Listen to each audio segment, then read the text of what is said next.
Radio Tehran, শুরু হচ্ছে বিশ্ব সংবাদ। আবারও মধ্যপ্রাচ্যে ভয়াবহ তৃতীয় বিশ্বযুদ্ধ শুরু হয়ে গেছে। দখলদার ইসরায়েলি বাহিনী এবং মার্কিন যুক্তরাষ্ট্রকে কোনোভাবেই ছাড় দিচ্ছে না ইরানের ইসলামী বিপ্লবী গার্ড বাহিনীর সদস্যরা। নতুন করে মধ্যপ্রাচ্যে আবারও এক এক করে হামলা চালাতে শুরু করেছে ইরান। সংযুক্ত আরব আমিরাতকে ধসিয়ে দিচ্ছে ইরানের ইসলামী বিপ্লবী গার্ড বাহিনীর সদস্যরা। আর এরই মাঝে আমাদের হাতে এসে পৌঁছেছে যুদ্ধের সর্বশেষ গুরুত্বপূর্ণ সবথেকে তাজা আপডেট সংবাদ আপনাদের জানিয়ে দিব। প্রথমে জানাবো, আরব আমিরাতে ড্রোন এবং ক্ষেপণাস্ত্র ছুড়ল ইরান। সংযুক্ত আরব আমিরাতকে লক্ষ্য করে নতুন করে ইরান আবারও ক্ষেপণাস্ত্র ও ড্রোন ছুড়েছে। ফলে এই আঘাতে দেশটিতে ৩ জন আহত হয়েছে। আজ ইরান থেকে এই হামলা চালানো হয়। আমিরাতের প্রতিরক্ষা মন্ত্রণালয় তথ্য নিশ্চিত করেছে। এপি নিউজের এক প্রতিবেদন থেকে এই তথ্য জানা গেছে।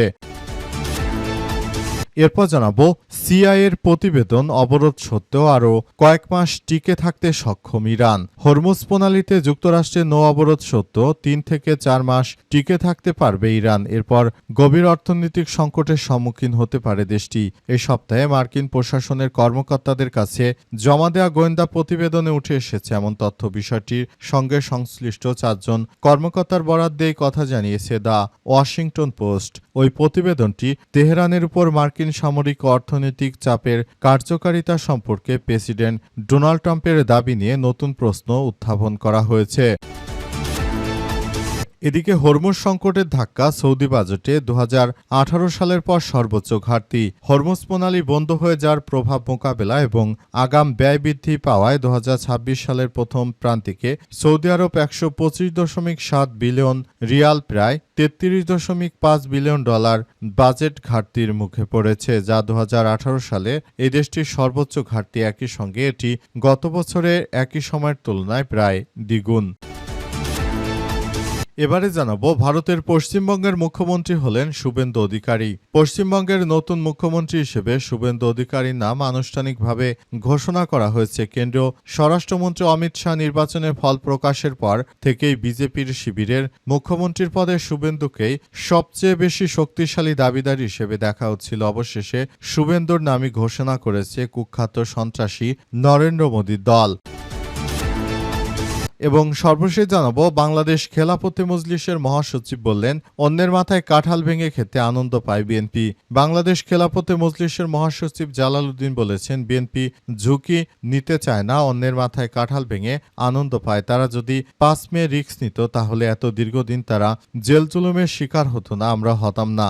আজ জাতীয় জাদুঘরের প্রধান মিলনায়তনে শাপলা স্মৃতি সংসদ আয়োজিত স্মারকে গ্রন্থ শহীদনামার মোড়ক উন্মেষণ, তথ্যচিত্র প্রদর্শন ও পুরস্কার বিতরণী অনুষ্ঠানে তিনি এসব কথা জানিয়েছেন। প্রিয় দর্শক, এতক্ষণ শুনছিলেন সংবাদ শিরোনাম, এবারে বিস্তারিত।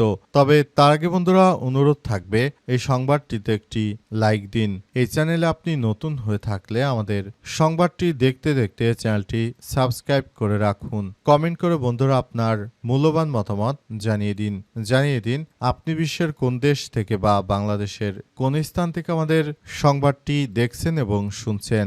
আর বন্ধুরা, সংবাদটি আপনার সোশ্যাল মিডিয়া ফেসবুকে শেয়ার করে বন্ধুদেরও দেখার সুযোগ করে দিন। গাজা যুদ্ধে আপনি যদি নিরীহ ফিলিস্তিনিদের ভালোবেসে থাকেন, কমেন্টে ইয়েস লিখে পুরো বিশ্বকে আমাদের এই তাজা আপডেট সংবাদটি দেখার সুযোগ করে দিন। এবারে বিস্তারিত। আরব আমিরাতে ড্রোন এবং ক্ষেপণাস্ত্র ছুড়ল ইরান। সংযুক্ত আরব আমিরাতকে লক্ষ্য করে নতুন করে ইরান আবারও ক্ষেপণাস্ত্র ও ড্রোন ছুড়েছে।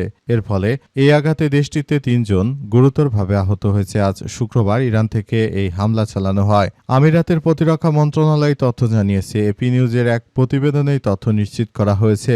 আমিরাতের প্রতিরক্ষা মন্ত্রণালয় জানায়, ইরান নতুন করে 2টি ব্যালিস্টিক মিসাইল ও 3টি ড্রোন ছুড়েছে। এতে 3 জন আহত হয়েছে, তবে মিসাইল ও ড্রোনগুলো ঠেকিয়ে দেওয়া হয়েছে।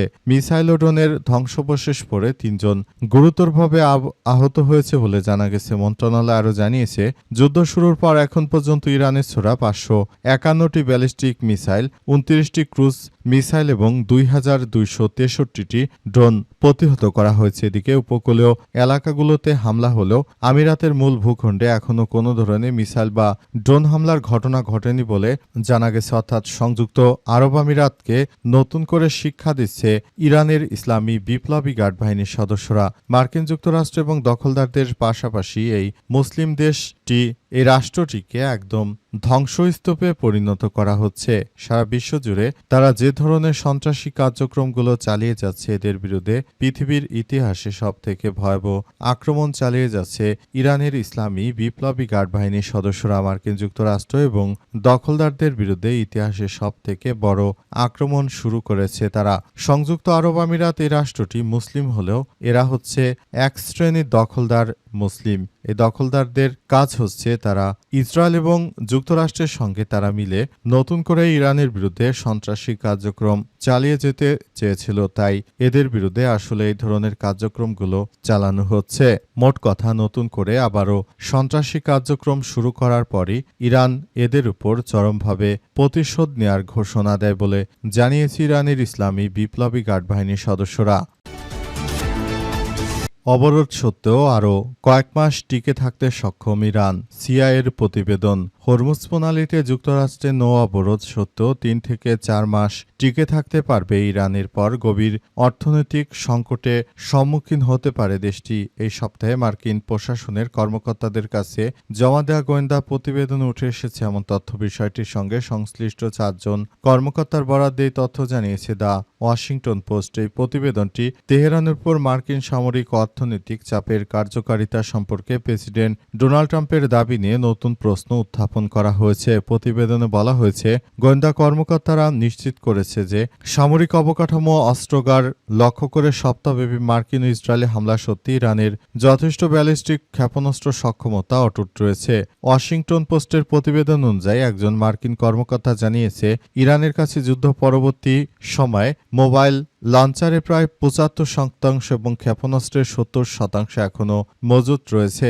ওই কর্মকর্তা আরও জানান, এমন প্রমাণ রয়েছে যে ইরানের শাসক গোষ্ঠী তাদের প্রায় সকল ভূগর্ভস্থ অস্ত্রাগার পুনরুদ্ধার করে পুনরায় চালু করেছে। কিছু ক্ষতিগ্রস্ত ক্ষেপণাস্ত্র মেরামত, এমনকি যুদ্ধ শুরুর সময় প্রায় প্রস্তুত থাকা কিছু নতুন ক্ষেপণাস্ত্র জড়ো করতে সক্ষম হয়েছে। তবে ট্রাম্প বুধবার আবারও জানায়, তাদের ইরান ক্ষেপণাস্ত্র প্রায় নিশ্চিহ্ন হয়ে গেছে। কিন্তু মার্কিন যুক্তরাষ্ট্রের প্রেসিডেন্ট যতই মিথ্যাচার করুক না কেন, ইরানের অস্ত্রভাণ্ডার এখনও 70% বেশি এখন পর্যন্ত অক্ষত অবস্থায় রয়েছে এবং যুদ্ধে যতটুকু ক্ষয়ক্ষতি হয়েছিল সেগুলোর মধ্যে অনেক কিছু এখন পুষিয়ে নিয়েছে তারা। হরমুজ সংকটে ধাক্কা সৌদি বাজেটে 2018 সালের পর সর্বোচ্চ ঘাটতি। হরমুজ প্রণালী বন্ধ থাকার কারণে সৌদি আরবের অর্থনীতিতে ব্যাপক ধাক্কা লেগেছে। সৌদি আরব 2018 সালের পর থেকে তাদের জিডিপি শুধু বৃদ্ধি পেয়েছিল, কিন্তু এবারই আসলে হরমুজ প্রণালী আটকে দেওয়ার পর তাদের জিডিপি ঋণাত্মকের দিকে চলে যাচ্ছে বলে সৌদি আরবের অর্থ মন্ত্রণালয়ের বরাত দিয়ে নিশ্চিত করা হয়েছে। সেখানে আরও বলা হয়েছে যে সৌদি আরব চায় একটি সুন্দর পরিবেশে তারা রাষ্ট্র পরিচালনা করতে, সেজন্য তারা সব ধরনের কার্যক্রম পরিস্থিতি হাতে নিয়েছে। কিন্তু শেষ পর্যন্ত দেখা গেল যে পরিস্থিতি সবার জন্য খুবই খারাপ আকার ধারণ করেছে এবং সবার জন্য আসলে পুরো পরিস্থিতি একরকম ধ্বংসস্তূপে পরিণত হচ্ছে। পরিস্থিতি যতই জটিল আকার ধারণ করুক না কেন, দখলদারদের বিরুদ্ধে ইতিহাসের সবথেকে ভয়াবহ কার্যক্রম চালিয়ে যাওয়া হচ্ছে বলে জানানো হয়েছে এবং পুরোপুরি মধ্যপ্রাচ্য জুড়ে মার্কিন যুক্তরাষ্ট্র এবং দখলদার ইসরায়েলি বাহিনীর এই সন্ত্রাসী কার্যক্রমগুলোকে একদম ধূলিসাৎ করে দেওয়া হচ্ছে বলে নিশ্চিত করা হয়েছে বলে জানানো হয়েছে। এই পরিস্থিতিতে সবাইকে এখনই এগিয়ে যেতে হবে বলে এমন তথ্য জানা গেছে এবং সবকিছুর জন্য মার্কিন যুক্তরাষ্ট্র দখলদার ইসরায়েলি বাহিনীকে ধ্বংসস্তূপে পরিণত করার ব্যাপারে সৌদি আরবও এখন অনেক বেশি আগ্রহী, কারণ তারা জানিয়েছে যে মার্কিন যুক্তরাষ্ট্র মূলত এই সন্ত্রাসী কার্যক্রমগুলো চালিয়ে পুরো মধ্যপ্রাচ্য জুড়ে আবারও ভয়াবহ কার্যক্রম শুরু হচ্ছে এবং দখলদাররা আসলে যে কোনো প্রক্রিয়ার মধ্য দেয়া হলেও তারা এই সমস্যাগুলো মোকাবেলা করে ভয়াবহ পরিস্থিতি থেকে সারা বিশ্বকে তারা বাঁচাতে চায়। পশ্চিমবঙ্গের মুখ্যমন্ত্রী হলেন শুভেন্দু অধিকারী। পশ্চিমবঙ্গের নতুন মুখ্যমন্ত্রী হিসেবে শুভেন্দু অধিকারী তার নাম আনুষ্ঠানিকভাবে ঘোষণা করা হয়েছে। কেন্দ্রীয় স্বরাষ্ট্রমন্ত্রী অমিত শাহ নির্বাচনের ফল প্রকাশের পর থেকেই বিজেপি শিবিরের মুখ্যমন্ত্রী পদে শুভেন্দুকেই সবচেয়ে শক্তিশালী দাবিদার হিসেবে দেখা হচ্ছিল। শুক্রবার বিজেপির জয়ী 207 বিধায়কের সঙ্গে বৈঠকের পর তাকে পশ্চিমবঙ্গ বিধানসভার পরিষদীয় দলনেতা নির্বাচন করা হয়, যার ফলে রাজ্যের পরবর্তী মুখ্যমন্ত্রী হিসেবে তার শপথ আনুষ্ঠানিকভাবে প্রশস্ত হয়। শুক্রবার নিউটাউনের বিশ্ব বাংলা কনভেনশন সেন্টারে বিজেপির নবনির্বাচিত বিধায়কদের বৈঠক অনুষ্ঠিত হয়। কেন্দ্রীয় নেতৃত্বের পক্ষ থেকে এই বৈঠকে প্রধান পর্যবেক্ষকের দায়িত্বে ছিলেন অমিত শাহ এবং সহকারী পর্যবেক্ষক হিসেবে উপস্থিত ছিলেন ওড়িশার মুখ্যমন্ত্রী মোহন চরণ মাঝি। বৈঠক শেষে শাহ জানান যে পরিষদীয় দলনেতা নির্বাচনের জন্য 8টি প্রস্তাব জমা পড়েছিল। প্রতিটি প্রস্তাবেই একমাত্র নাম ছিল শুভেন্দু অধিকারীর। দ্বিতীয় কোনো নাম প্রস্তাব করার জন্য পর্যাপ্ত সময় দেওয়া হলেও আর কোনো নাম সামনে আসেনি। সেই কারণে সর্বসম্মতিক্রমে শুভেন্দুকেই পশ্চিমবঙ্গের মুখ্যমন্ত্রী হিসেবে ঘোষণা করা হয়েছে।